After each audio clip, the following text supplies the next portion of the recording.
Hello guys, welcome back sa ating YouTube channel. Ngayon dumating na yung fry natin na sasali natin sa grow out challenge.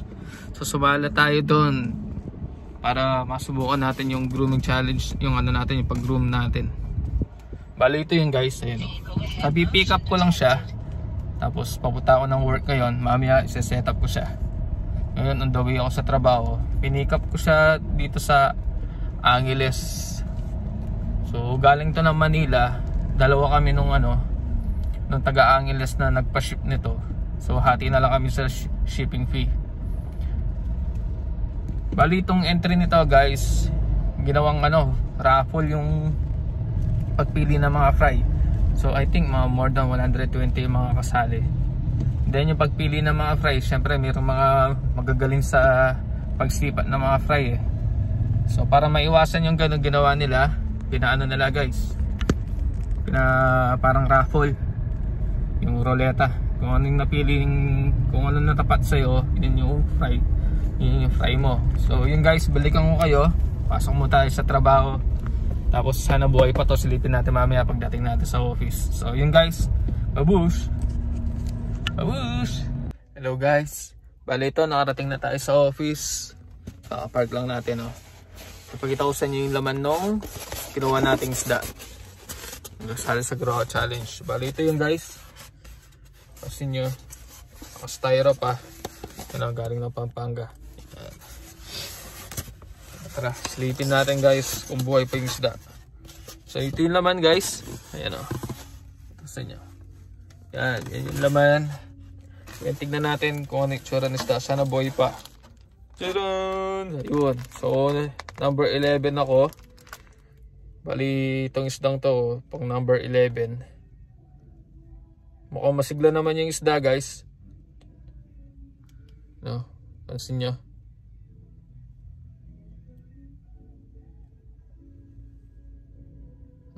Yan. Buhay naman. Mukhang tatagal naman siguro dito to. Pero parang hirap na rin siyang huminga eh. Hopefully mamayang 9 pag out ko, malipat natin siya kagad. Kasi hindi naman natin ito pwede pasok sa office guys, bawat. So ito guys yan. Yan yung isda na kasama sa grow out challenge. Bali ito guys, 1.5 kasama ng entry.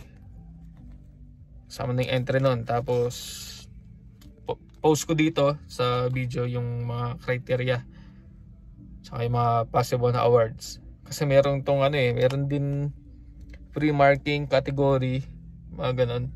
Tapos yung mga free head. So kahit na hindi umulo to, may chance pa rin. So yun guys, update ko kayo, pasok muna tayo. So iwan ko lang to dito. Yan, nakatayo. Yan guys, ganyan lang yung position nya. Kita natin yan. So yun lang guys, balikan ko kayo pag naset, pagpauwi na tayo. Babush! Hello guys, ito katatapos lang ng duty natin. Time check 9:58 ng gabi. Ito guys, check natin yung alaga natin na isda. Yung fry natin, ito guys, check natin kung buhay pa. Check natin kung mag-survive. Yun guys, mukhang ayun, buhay siya guys. Ito papasin nyo guys, sobrang dilim na. Yan uwi na tayo. Then lagay natin kagad sa sa galon. Sa galon muna siya habang set up ko yung tank nya. Kasi kailangan natin na maayos na tank dito. Kasi nga grow out challenge to, mayroong update every week yata. Check ulit yung mga mechanics. So yun lang guys, uwi na tayo. Siguro yung travel time ko nasa 40 minutes. Wala na masyadong traffic yan. So yun guys, balikan ko kayo ulit pagka-set up ko na to at nakauwi na tayo. Bye-bye! Hello guys, ito na. Nakauwi na tayo. Time check 10:43 ng gabi. Bali ito na guys, yung isda natin. Yan. Kasama sa grow out challenge guys. Bali, niready ko na rin kung sa siya lalagay temporary lang para magkaroon siya ng aeration. Kahit pa paano makapag-recover siya bago natin siya lipat dito sa mga tank natin. Bali ito guys, pakita ko sa inyo kung buhay pa siya. Bali ayan guys, ito na, saan na natin, ito siya. Dito go yung number niya, number 11. Bali bunutan kasi yan. Then ito siya ngayon, ito natin, yan. Hopefully gumanda siya. Paano? Tara, samahan nyo ako. Lagyan natin siya dito sa garapon muna. Setup natin. Tapos, creation. Then, temporary, lalagay muna natin siya dito sa dulo para meron tayong pagsaksakan nung ano niya, nung aerator niya. So, yun guys. Setup ko lang to. Balikan ko kayo. Babush! Hello guys. Bali ito na. Na-setup na natin tong temporary na lalagyan niya. Parang papapansin nyo guys, meron siyang sponge filter. Meron pala akong extra, nakita ko habang kinakalkal ko tong wiki na ano natin, air pump. Battery operated pala to guys. In case na power interruption, yun yung maandar. Matagal na sa akin to guys, siguro 2 years na sa akin to. Madalang ko lang ginagamit kasi hindi naman niya kaya lahat to eh. Yung mga yan, yung mga tank natin. So yan muna yung ginamit ko, temporary. Tapos ayusin ko yung mga yan sa weekend. Yung mga to. Bali yun guys. Ito, binigyan ko na to ng pakita ko sa inyo yung nilagay ko bago natin ilagay yung isda natin. Ito guys, pasensya na. So ito guys, ito yung gamit ko. Ito ginagamit ko to sa arwana ko guys. Yun o, safe start 2-in-1. Binigyan ko na siya ng ganyan para ma-neutralize yung tubig niya so hindi siya ma-water shock. Then itong water temperature niya pati ngayon parang magkamukha lang naman. So yung nasa ano, mas malamig pa nga to eh. Ngayon lalagay ko siya dito para magkaroon na siya ng ano niya, makabawi na siya kahit papaano. Yan guys, pakita ko sa inyo pag nalagay ko na, ito na pala yung tsura niya. Yan o. Ngayon nakikita natin siyang parang maputla. Makakabawi din yan siguro. Pakita ko sa inyo bukas pag unti-unti na siya nakakabawi. So yun lang guys. Balikan ko kayo pag nalagay ko na to Okay, babush!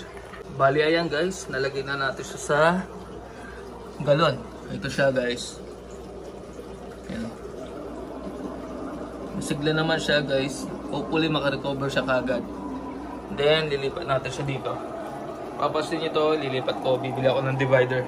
Plus divider dito para malipat natin siya. Kasi yun yung pagpo-focus natin. Kasi sumali nga tayo dito sa Grow Out Challenge. Then update ko kayo time to time guys kung paano ko siya gino-groom. Hopefully gumanda siya. Survivor to guys kasi alam ko yung Tuesday yata to yung ano ni raffle. Tapos isang araw yung shipping. Then ngayong Thursday ko siya nakuha. Yung tagal-tagal niyang nasa ano lang, nasa plastic. Nag-survive naman siya. Masigla naman siya. Expect ko to mamamatay na kasi imagine niyo guys, ilang oras ako naka-duty. Hindi ko siya agad asalin. Yun ang nag-survive siya. Hopefully gumanda. Magkaroon ng dahil challenge sa pag-groom talaga. So yun lang guys. Maraming salamat. Update ko kayo time to time sa pag-groom natin dito. Saka sa tournament na sinalihan natin. Okay? Babush!